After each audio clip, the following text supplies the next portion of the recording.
Alright gentlemen, welcome to a video by Derek Slide about captain skill mechanics. So some of you may have been wondering, what is the best captain skills I can get on my ship for a particular captain? Well, let's start by looking at all the ship classes in game. So if we look at this together, you have classes like cruisers, battleships, destroyers, and of course we can't forget carrier vessels. The captain skills that'll work best on each ship are vastly different for the goals you'd like to achieve, and I'm going to cover the entire spectrum of what you can and cannot do with these captain skills based on the ship you're in. Let's begin. We're going to look at a battleship, the Yamato specifically, and we're going to look at the captain on the Yamato and discern what the best skills are for this captain for the role you will most likely be playing in a battleship. First thing to know, carrier vessels will be bringing a lot of planes to bear against your ship, and most likely you're going to want to be able to shoot them down, or at least as many of them as possible, before they get close. That means that your basic firing training and advanced firing training skills are going to be very useful to you. I'm going to cover each skill and explain why, for a battleship, they are either good, middling, or terrible. Beginning with Expert Loader. So this skill offers you a 30% reload time reduction when you're switching between shells when they're fully loaded. This is a terrible skill. For the most part, you want to fire your armor-piercing shells. You can easily destroy destroyers with armor-piercing shells. If you're in a battleship, firing high-explosive shells will result in less damage done over time. This is a terrible skill. Until high-explosive shells are buffed for battleships or do significantly more damage, it is a waste of resources. Secondary armament. All guns 155mm and below will reload 10% faster. That corresponds to a 10% efficiency bonus to your anti-air abilities. Almost a must-take. You can skip this if you feel confident of not taking any torpedoes from planes or being dive-bombed during a match. Ship survivability. Minus 15% to time of repair, fire extinguishing, and recovery from flooding. Useful skill. I would say that if you are not going to take basic firing training, you could always take this. Concealment and acquisition, situation awareness. Some people do not like to take this skill. Remember, if you're in a battleship and you can't see anything, you don't see anything out there, you haven't acquired your target, and all of a sudden you're detected, that probably means either a stealthy cruiser or destroyer is nearby. That means that this skill could save you from taking many torpedoes. Expert rear gunner. Well, your battleship has one plane, a float plane, and this is not going to be of any use. Don't take this on your battleship captains. We go to rank 2 now of the abilities, and we find that Expert Marksman is taken on my ship, and the reason being is that it will turn your guns, the traverse speed of your main turrets, that much faster. While 0.7 degrees a second does not sound like much, it ends up cutting 5 to 6 seconds off the turn times on your turrets, and those 5 to 6 seconds can mean the difference between life and death. Torpedo armament expertise. Well, battleships in general don't have torpedoes, so this ability would be completely useless. Fire prevention. While this sounds good, all this will do is lower the amount that your ship will catch on fire. I'll give an example. If you have a 10% chance to catch on fire via a shell, and this says minus 7%, well, you don't now have a 3%. No, you have minus 7% of 10%, which comes out to 0.7. 0.07. So now you have a 9.1% chance? Somewhere around there. Math is not my strong skill. In essence, this skill is not going to help you very much prevent fires, so it's correspondingly useless. Let's look at the next one. Incoming fire alert, indicator of long-range enemy artillery fire. Well, for the most part, you should be paying attention to what's happening around you in the sense of who's shooting you and who isn't. Having this ability may seem like it will save you because, okay, I know there are shots incoming, I can now evade. So if you feel it's necessary, feel free to take it. But in that instance, you wouldn't take expert marksman to turn your guns faster. There'd have to be a trade-off somewhere, and that would be it. Next, the level 2 or tier 3 of abilities. High alert, minus 10% to the reload time of damage control party consumable. This is tempting to take because of the sheer amount of fires and flooding that a battleship must put up with in combat. Having your repair party up more quickly can see you successfully take less damage. However, it is preferable to take Superintendent and get +1 additional charge to your heal and to your float plane. Although at this tier, it's really not necessary. You're only really getting the heal. 3 heals can see your entire hit point pool last the entire match under moderate fire. So Superintendent would be a better pick. Torpedo acquisition, or vigilance, allows you to see torpedoes 20% further than you normally would. The reason this ability is so bad is because if you would see a torpedo 2 kilometers away, well, 20% further means you'd see it 2.4 kilometers away, which is hardly enough time to make much of a difference.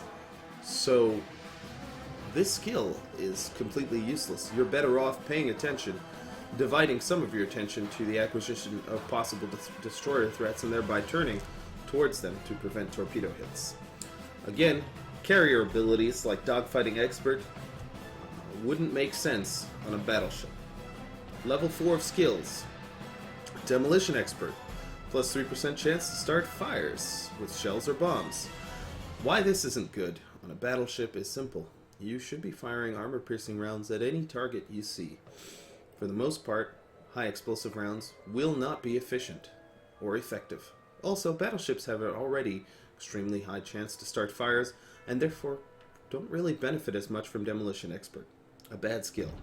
Don't take it. Advanced firing training. Plus 20% to the firing range of guns with caliber of up to 155mm and plus 20% to your AA defense firing range.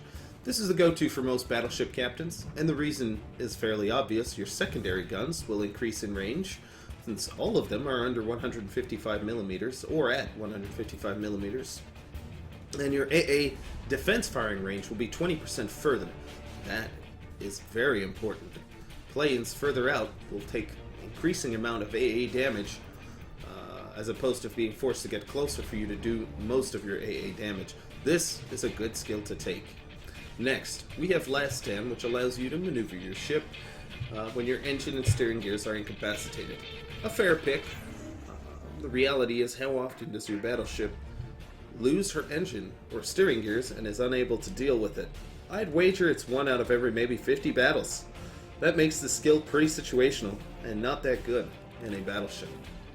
Once more, the carrier ability is of no use to your battleship simply because, well, you're not going to have any planes. Next on the list we have Last Chance. A minus 9% to reload time of all types of armament if your ship's hit points is less than 20%. Now this sounds good. Hey, you know, I'm at 20% or less life, I get to reload faster. Well, that's 3 seconds off your main batteries. Sounds like a lot, but it's not that efficient. It's a decent pick, but it's not one I would recommend. You don't really want to be at 20% or lower of your health in a battleship, and 3 seconds extra reload won't compare to another one of these abilities at tier 5. Preventative maintenance, minus 34% chance to the risk of incapacitation of modules. This was pretty huge. Your main batteries will become that much more tough. Your engines, everything on your ship will be harder to destroy. It's a very decent pick, although for the most part, the level 5 abilities are not as powerful as the level 4. In this case, this is what I would take. Better to keep your main batteries in the fight, your AA up, than see them destroyed and see your ship usefulness slowly go down. Concealment Expert. minus 14% to detectability of battleships. You're a battleship. Although certain battleships can have low concealment, like the Yamato is actually quite stealthy for a battleship. Increasing the concealment isn't going to be very useful. I mean, the reality is there are going to be planes flying around, destroyers trying to torpedo you. You're probably not going to hide very much, so this is really not a good skill on a battleship. This is a carrier-based skill, air supremacy, and therefore useless to you. And finally, we have Jack of all trades, which reduces the reload time of all mounted consumables by 10%. This, in my opinion, is the best pick. Combined with the premium consumables, you will be able to heal your ship far more quickly with the battleship repair party than otherwise you would be. It's between Jack of all trades and preventative maintenance. Hopefully this helps you while you're sailing your battleship and picking your skills in said ship. Now, let's move on to a cruiser. The Mogami. So this is a specific ship build I'd like to talk about. I would not have the same build on another ship, and I'll explain why. So, this Mogami is equipped with 155mm cannons. She has the ability to be equipped with 203mm cannons, but the reality is, I chose the 155, and I'll explain why. This skill here, which we saw earlier at the battleship tree, synergizes with all 155mm guns and decreases my reload time, making it very important on this ship. Knowing when I'm detected or not is equally important, so that I can begin evasive maneuvers if necessary. Again, this skill is even more important, allowing me to turn my guns that much faster, thanks to the 2.5 degree per second traverse speed buff with 155mm guns. Finally, we take Superintendent to have all the consumables on our ship, again, reload that much faster. The reality is, if you were going to keep the Mogami, you wouldn't really need this one. You could easily take the damage control party. It would be a better pick. I'll explain why as I go look at a lower tier cruiser and explain thought processes behind taking different skills.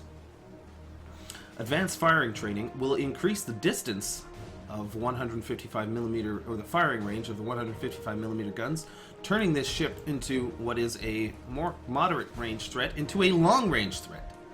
And that can truly mean the difference between success and a loss in a match. Finally, when I have enough points, I'll be taking Concealment Expert. Her concealment rating is 10.9 kilometers. Combined with another minus 12% to detectability with Concealment Expert, she will be able to almost fire torpedoes within the torpedo range and be undetected. An important skill for a cruiser. Next, let's take a look at a new build for my Ibuki. A cruiser that won't be dealt with the same way because she has 203mm guns and her anti-air capabilities are limited. Again, concealment and acquisition, situational awareness is the skill I took, followed by expert marksman for the faster turning of the guns, followed by superintendent. There is no other pick here. At this tier, your cruiser can get the repair party, which means that you should be increasing the charge so you can heal your cruiser more. Finally, here I'll be taking demolition expert. And why am I doing that? Well, the Japanese have a high rate of fire, or higher rate of fire than battleships, and they have a higher chance to start fires. So why don't we make it even worse and burn down whatever we face to a certain extent? You still want to use armor piercing when you're close enough or against cruisers. Finally, because I'm a big fan of stealthy cruisers, Concealment Expert will complete this particular build. This will be a build that would basically be more of a brawler, more of a fighter than the Mogami, with the capability of engaging battleships at its maximum range and burning them down. The Concealment Expert is there so I can get close enough to fire my torpedoes without being detected. There is no alternative build for this particular playstyle. Now, let's look at an American battleship with 203mm guns. Alternatives to the standard setup that you see here would be taking Demolition Expert to start fires more often. Reality is, American cruisers, they simply don't have torpedoes to rely on, to fall back on, and lose versatility in that sense. So you're better off, maybe, if you don't want to worry, if you don't want to help your team out as much with planes, taking the Demolition Expert at tier 7 or above to increase your fire chance and therefore increase your damage. Now that we've taken a look at cruisers, we will move along to the Fubuki, or destroyers, and I'll explain my thought process here. So, destroyers are pretty straightforward. While it is tempting to increase their secondary armament, this will only be useful on destroyers who rely on their guns as their main armament. So therefore, Russian destroyers would follow a similar captain pattern to the New Orleans. And the reason for that is because, well, they want to increase the range and firing rate of their guns. That's where they're going to get most of their damage. On a Japanese destroyer, however, you won't be using your guns as much. In fact, if at all. So you're going to want concealment and acquisition to know when you're detected. You need to know that. Torpedo armament expertise for the extra reload speed on your torpedoes. You want as much charges of smoke and speed boost as you can, as they recently nerfed the speed of the Japanese destroyers. And of course, we take, always in a destroyer, last stand. And the reason for that is simple. The ability to move and maneuver while your engine and steering gears are actually incapacitated is perfect, especially if your repair is on cooldown. Finally, in your destroyer, you'd want to take Concealment Expert. Although it is only minus 10% concealment, every little bit helps you get that much closer to the enemy and fire your torpedoes off without ever being detected. Alternatively, you could, if you had enough points, also take Demolition Expert, since Demolition Expert would assist you starting fires with your guns. Although again, since that's not your main purpose, you might be better off, if possible, if you have enough points, getting Jack of all trades or Damage Control Party. Unfortunately, there aren't many skills for Japanese destroyers. I mean, they rely on their guns afterwards, so you could buff them up with points. There aren't that many skills here that really assist a Japanese destroyer in completing her task, aside from the ones I've shown and taken. American destroyers. Best of both worlds, in my opinion. So you, with an American destroyers, their turrets turn that much faster. You don't really need to worry about how quickly they turn, because their turrets will keep up with pretty much any target. However, that said, all their guns are under 155 millimeters, so you may as well take basic fire training, concealment and acquisition for your situational awareness, the torpedo reload, advanced firing training for the distance on the guns. Now, a lot of people say, well, why bother with this? Well, excuse me, if you're far enough away, you'll actually be able to target enemies, and they won't be able to see you because you'll be in concealment range. You'll be out of their acquisition range. You'll be in concealment. Superintendent will allow you to drop your overpowered smoke, which lasts for 40 seconds, and continue to use your speed boost one more time. Your option after that would be Demolition Expert to start more fires and laugh maniacally as you burn down your opponent with your parachute shells, or increase your concealment for more stealthy options, like firing your torpedoes undetected. I highly recommend you try both out. Maybe train 2 different captains for the same ship. You could have a lot of fun with different playstyles with the American ships. They're versatile now with the torpedo range increase and their rate of fire increase. They are quite amazing.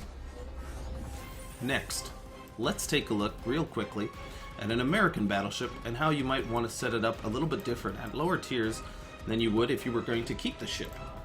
New Mexico. I'm keeping this ship. That means I'm going to be taking the high alert ability for damage control party. I'm going to be taking advanced firing training, and finally Jack of all trades.